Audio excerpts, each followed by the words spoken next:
Outro dia até um amigo estava falando que viu uma entrevista e disse, olha, eu achei assim, uma colocação fantástica.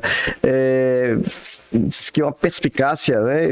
Eu não vi a entrevista, mas ele me contando que ele viu uma entrevista de Anitta. E aí alguém perguntando para Anitta, tipo, a questão de sucesso e etc. Aí disse que ela falou assim, ó, você quando você quer ir ao Monte Everest, você quando sobe, você chega lá em cima, você tem pouco tempo para ficar lá em cima, né? Depender de como esteja o tempo, você pode ter aí, sei lá, 5, 7 minutos. Ou então pode morrer. Você tem pouco tempo para ficar. E mais. E aí você tem que concorrer com pessoas para tirar foto. Então, chega um momento em que você sabe que você tem que sair de cena, sabe? Então, assim, você chega no topo, você contempla, e tem um momento que você tem que saber como você sai de cena ou se reinventar, né? Agora, lindo ou se aqueles reinventar. que conseguem sair do topo e alcançar um platô ali, que já não é o do super sucesso, mas da música. Mas se mantém. Aquela música que vira quase universal. Exatamente. Ele se mantém, né? Ele se mantém. Você tem aqui... Quer ver? Elton John é um cara que até hoje se mantém. Né? Paul McCartney. Raul Seixas, apesar de ter partido há muitos anos, mas até hoje, quem é que não conhece músicas de Raul Seixas? Né? Quem é que ainda... Gilberto Gil.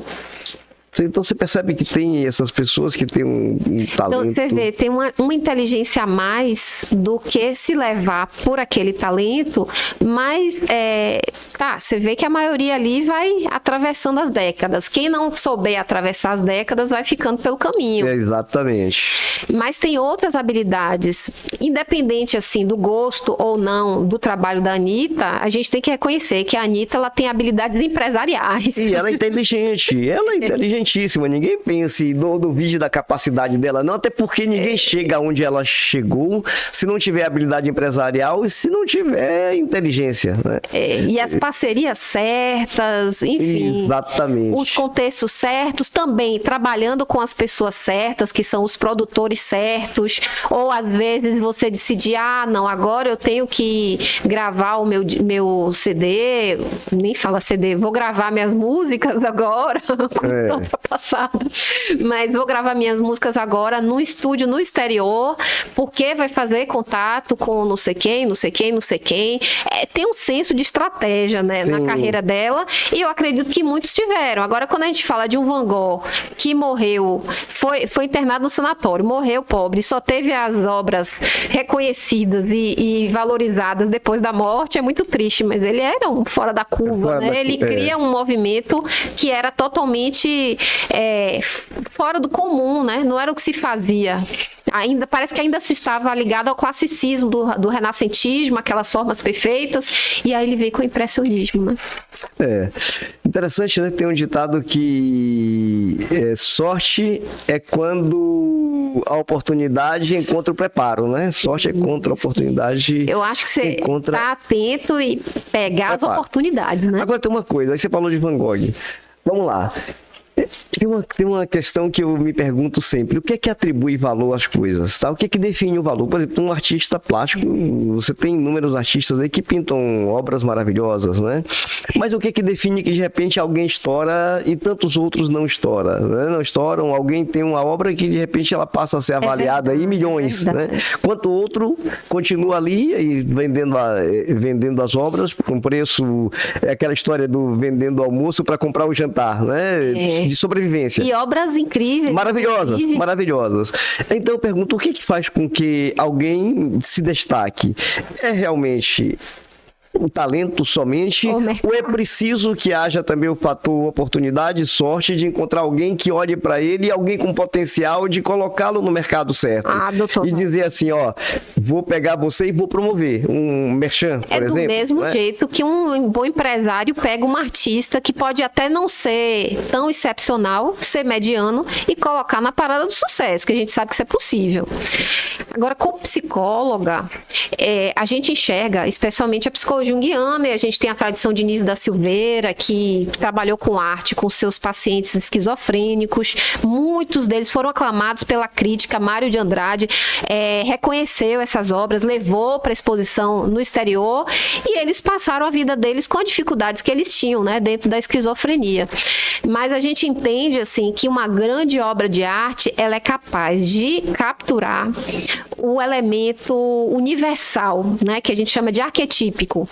Aquele elemento universal, assim, você olha para a obra e claro que ela vai te tocar de uma maneira muito específica, mas o tema será o mesmo. Se você olhar, se eu olhar, se outra pessoa olhar, e essa capacidade de também trazer algo universal.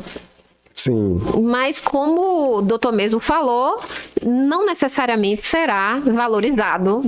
Não terá o mesmo valor, não é? O que atribui valor? Eu concordo que o marketing empresariado faz toda a diferença. Faz. Outro dia eu estava vendo uma reportagem de um artista plástico, estava mostrando a casa dele.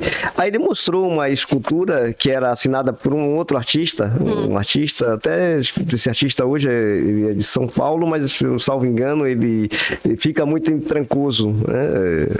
Na Bahia.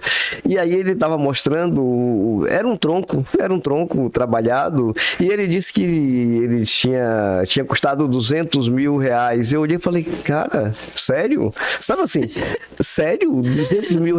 Ou seja, ele pagou, talvez, claro que aí Doutor Vadir, talvez eu não tenha a percepção, sabe, a sensibilidade necessária para perceber o que está contido naquela obra, tá? Agora tem uma coisa que é indiscutível, né? Teve uma obra que foi vendida muito caro, eu acho que algo da ordem de $200 mil, alguma coisa assim, e era uma obra invisível. Invisível? Invisível. Não era nada. Parece a roupa do rei, né? O rei está nu. Exatamente. Então, a gente está no momento também do chamado pós-modernismo, em que a arte extrapola aquilo que é visível. Aí você também, por exemplo, artistas de performance como Marina Abramovic não teria lugar há anos atrás, há décadas atrás. Outros que dizem que fazem arte com o próprio corpo, colocam hormônio e vão transformando o próprio corpo, e isso é considerado arte. Os próprios artistas questionam, é arte mesmo? Mas você chega ao ponto de vender uma obra invisível por muito caro, e em que se valoriza isso, né? Por isso a gente está falando os fora de série também dependem da época, do tempo, do zeitgeist. E talvez de encontrar também alguém que esteja junto dele para promover, né? Promover. É igual no livro de Malcolm Gladwell, ele fala de Bill Gates, né? Que Bill Gates, porque teve acesso aos computadores naquela época, né? Computadores que eram para a época modernos, então assim, ele encontrou ferramentas que foram importantíssimas para o desenvolvimento dele, né? Isso. Então, ele tinha um preparo, né? Ele tinha um preparo e encontrou a oportunidade. E ele se dedicou a isso, e acredito que o destaque também vem por conta de um talento natural para aquela coisa, né, da informática. Ele tinha um gênio natural. É interessante como ele coloca a importância do período, porque se as pessoas que ficaram com os computadores de cartão não tiveram oportunidade de desenvolver essa habilidade. No entanto, ele já chegou em outro momento da computação e daí ele pode se desenvolver, né? E no momento que ele estoura, Steve Jobs também teve a oportunidade de se desenvolver. Então, como eu estava falando, pessoas que chegam no momento posterior podem ter um grande talento de programação, mas não vão se destacar como ele. Mas vão surgir, viu, doutora Fabiana? Sempre